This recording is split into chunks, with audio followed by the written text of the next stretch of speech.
Hello everybody, welcome back to my channel Keerthika's kitchen. ఈరోజు వీడియోలో bachelors కోసం లేదా బిగినర్స్ అయిన simple and tasty juicy chicken fry అన్నీ అందుబాటులో ఉండే వాటితోనే ఒక్క చుక్క కూడా వాటర్ అస్సలు వేయకుండా చికెన్ మ్యారినేషన్ ఎలా చేసుకోవాలి. ఈ జ్యూసీ చికెన్ ఫ్రై అద్దిరిపోతుంది. పీస్ మరీ డీప్ ఫ్రై కాకుండా లైట్ గ్రేవీతో చాలా టేస్టీగా ఉండే ఈ జ్యూసీ చికెన్ ఫ్రై ఎలా ప్రిపేర్ చేసుకోవాలో ఈ వీడియోలో చూసేయండి. దీనికోసం ముందుగా 1 కేజీ చికెన్ తీసుకోవాలి. చికెన్ నీట్గా వాష్ చేసుకొని ఇందులో 1/2 టేబుల్ స్పూన్ పసుపు, అదేవిధంగా టేస్ట్కి సరిపడా సాల్ట్, అన్ని ఇంగ్రీడియంట్స్ కూడా మనము ఇప్పుడే వేసిస్తాము. సో టేస్ట్కి సరిపడా సాల్ట్ ఇప్పుడే వేసేసుకోవాలి. అదేవిధంగా కారం, నేను కేజీ చికెన్కి 4 టేబుల్ స్పూన్స్ కారం వేశాను. మీరు స్పైసీ కొంచెం తక్కువ తింటారు అంటే 1 టేబుల్ స్పూన్ కారం తగ్గించుకోండి. 1/2 టేబుల్ స్పూన్ గరం మసాలా, అదేవిధంగా 1 టేబుల్ స్పూన్ ధనియాల పొడి. నెక్స్ట్ 2 టేబుల్ స్పూన్ల అల్లం వెల్లుల్లి పేస్ట్, ఫ్రెష్గా దంచుకున్న అల్లం వెల్లుల్లి పేస్ట్ వేసేసుకోవాలి. అదేవిధంగా 1 కప్పు ఫ్రెష్ పెరుగు, కమ్మటి పెరుగు వేసేసుకోవాలి. నెక్స్ట్ ఇందులోనే 1 నిమ్మకాయ రసం కూడా ఇందులో వేసేసుకోవాలి. ఇలా నిమ్మకాయ రసం కూడా పిండుకున్న తర్వాత ఇక ఈ స్పైసెస్ అన్నీ కూడా చికెన్కి బాగా పట్టే విధంగా కలుపుకోవాలి. ఈ స్పైసెస్ అన్నీ కూడా చికెన్కి బాగా పట్టాలి, బాగా కలుపుతూ మ్యారినేట్ చేసేసుకోవాలి. ఇలా చికెన్కి ఈ స్పైసెస్ అన్నీ పట్టించిన తర్వాత అరగంట పాటు చికెన్ని మ్యారినేట్ అవ్వాలి. అలా అయితేనే మనకు చికెన్లో వాటర్ మొత్తం ఊరి మనకు జ్యూసీగా పీస్ చాలా సాఫ్ట్గా ఈ చికెన్ ఫ్రై రెసిపీ ఉంటుంది.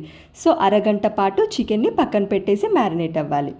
ఇక హాఫ్ అన్ అవర్ తర్వాత ఇప్పుడు కడాయి పెట్టుకొని ఇందులో 2 టేబుల్ స్పూన్ల ఆయిల్ వేసేసుకోవాలి.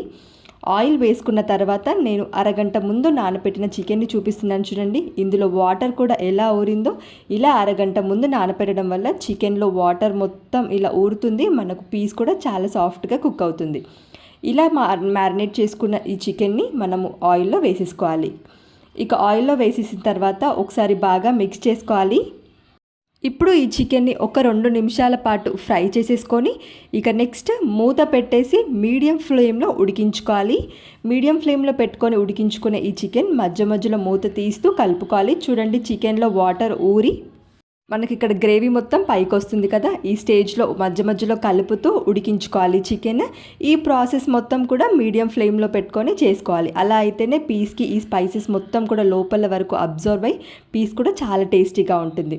వాటర్ కంటెంట్ చూసారా, ఇలా ఈ చికెన్లో వాటర్ మొత్తం ఊరుతుంది. సో ఒక్క చుక్క కూడా వాటర్ అస్సలు వేయాల్సిన అవసరం లేదు. మధ్య మధ్యలో కలుపుతూ ఆయిల్ పైకి తేలేంత వరకు, ఆయిల్ ఇలా సపరేట్ అయ్యేంత వరకు ఉడికించుకుంటే సరిపోతుంది. ఇక ఇది ఇప్పుడు పక్కన పెట్టేసి వేరే ఒక కడాయి పెట్టుకోవాలి. ఇందులో జస్ట్ 1 టేబుల్ స్పూన్ ఆయిల్ వేసేసుకొని సన్నగా కట్ చేసుకున్న ఉల్లిపాయ, మీడియం సైజ్ అయితే 1, చిన్నవైతే 2, ఇలా చిన్న ముక్కలుగా కట్ చేసేసుకొని ఫ్రై చేసేసుకోవాలి. ఇవి కాస్త బ్రౌన్ కలర్లోకి అయ్యేంత వరకు ఫ్రై చేసేసుకోవాలి. మరీ గోల్డెన్ బ్రౌన్ కలర్ వచ్చేంత వరకు అవసరం లేదు, లైట్ బ్రౌన్ కలర్ వస్తే సరిపోతుంది. పొడుగ్గా కట్ చేసుకున్న పచ్చిమిర్చి 3 వేసేసుకొని ఇప్పుడు ఇందులో మనం ముందుగానే ఉడికించి పెట్టుకున్న ఈ చికెన్ పీసెస్తో పాటు గ్రేవీ కూడా వేసేసుకోవాలి. ఇలా గ్రేవీ వేసేసి ఇక ఇప్పుడు 2 నిమిషాలు ఫ్రై చేసేసుకోవాలి. ఇలా ఒకసారి ఆనియన్స్ మొత్తం బాగా మిక్స్ అయ్యేలాగా కలుపుకొని ఇందులో కరివేపాకు కూడా 1 గుప్పెడు కరివేపాకు వేసేసుకోవాలి. కరివేపాకు వేసిన తర్వాత 1 నిమిషం ఫ్రై చేసేసుకొని మూత పెట్టేసి ఉడికించుకోవాలి. తర్వాత మూత తీసేసి ఆయిల్ పైకి తేలేంత వరకు 2 నిమిషాలు ఫ్రై చేసేసుకుంటే ఇలా ఆయిల్ పైకి తేలుతుంది. ఇంకా అంతేనండి, ఫైనల్గా కొత్తిమీర వేసేస్తే మన tasty and simple juicy chicken fry ready. ఇలా ఫ్రై చేయడం వల్ల పీస్ జ్యూసీగా ఉంటుంది, లైట్ గ్రేవీతో, మరీ డీప్ ఫ్రై కాకుండా చాలా చాలా టేస్టీగా ఉంటుంది. బ్యాచిలర్స్కి అయితే బాగా నచ్చుతుంది. ఈ విధంగా ఈ స్టైల్లో మీరు ఒకసారి ట్రై చేయండి. ట్రై చేసి ఎలా వచ్చిందో కామెంట్ సెక్షన్లో చెప్పండి. వీడియో నచ్చితే లైక్ చేసి ఇలాంటి మరిన్ని ఇంట్రెస్టింగ్ రెసిపీస్ కోసం ఛానల్ని సబ్స్క్రైబ్ చేయండి. Thank you for watching.